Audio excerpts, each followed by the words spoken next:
आपको पहले कथा में कहा है, एक शमी का पौधा, बेलपत्री का पौधा, आंवले का पौधा, पीपल का पौधा, बट का पौधा, ये सारे जो पौधों का वर्णन हमने पहले की कथाओं में करा है, उसको जरा ध्यान से सुनना, जरा ध्यान देकर उसका स्मरण करना।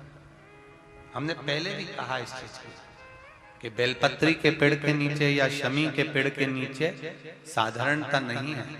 बेलपत्री के पेड़ के नीचे लक्ष्मी का निवास होता है, पार्वती जी का निवास होता है, शिव जी का निवास होता है। पीपल के वृक्ष के नीचे 52,000 ब्राह्मणों का निवास होता है, भगवान विष्णु का और शिव जी का निवास होता है। इसलिए शिव जी का नाम एक पिपलेश्वर महादेव भी है। शमी के पेड़ के नीचे भगवान शिव अपने अड़भंग स्वरूप में विराजमान होते हैं। अड़भंग स्वरूप कैसा?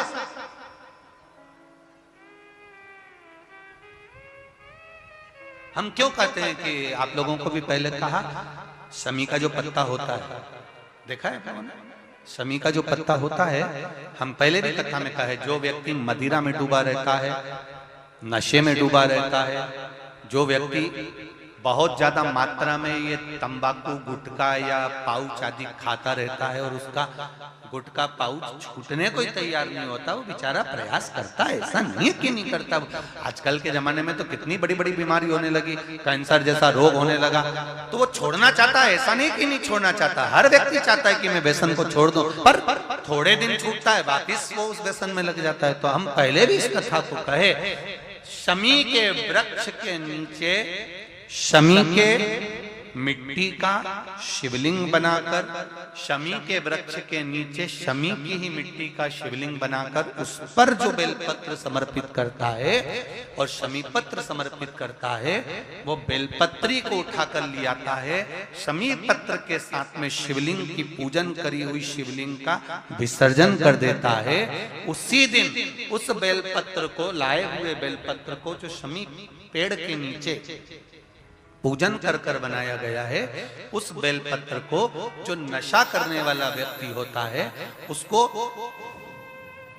3 दिन तक लगातार पहली पत्ती बीच की, दूसरी पत्ती राइट की, तीसरी पत्ती लेफ्ट की, जो एक एक कर कर 3 दिन तक खिला देता है, 3 या 4 बार अगर प्रयोग कर लिया तो ये निश्चित है दूसरी बार वो नशे में धुत नहीं होगा, ये निश्चित।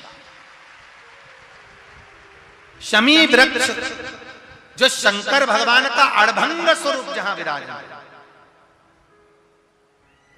थोड़ा मदिरा पान करने वालों के लिए, व्यसन करने वालों के लिए, थोड़ा गलत कर्म करने वालों के लिए थोड़ा सा, और बहुत जरूरी है। मेरा नवयुवक बेटा बेटियों से ये निवेदन रहा है और आज फिर कहता है, आप तंबाकू खाते हो, आप गुटखा खाते हो, आप पाउच खाते हो, आपसे निवेदन है, ये समझ लीजिए कि आप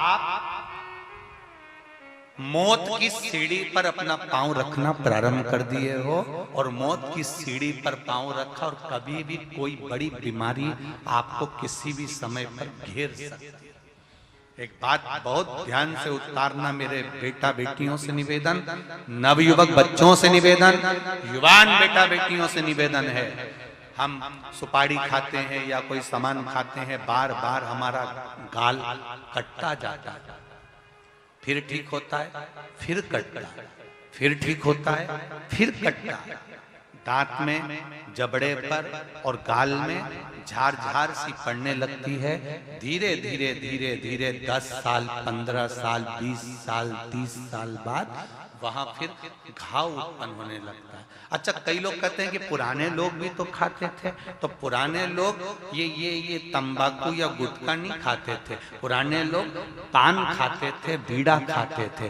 पान में चूना लगता था, कत्था लगता था, और पान में एक तंतु होता है बीच का, वो तंतु एक ऐसा होता है जो अंदर बीमारी को पनपने नहीं देता। इसलिए जो बुजुर्ग लोग जो पान खाने वाले होते हैं, केवल जो पान का सेवन करते हैं, उनको कभी ये बड़ी बीमारी का रोग सताता नहीं है। और जो ये नया नया पाउच आता है जिसपे तुमने देखा होगा, उस पे कैंसर का फोटो भी बना रहता है, ये नए नए पाउचों पर कभी तुमने देखा कि पान पर फोटो बना हुआ है? पर पाउच पर, गुटके पर उसका समझो।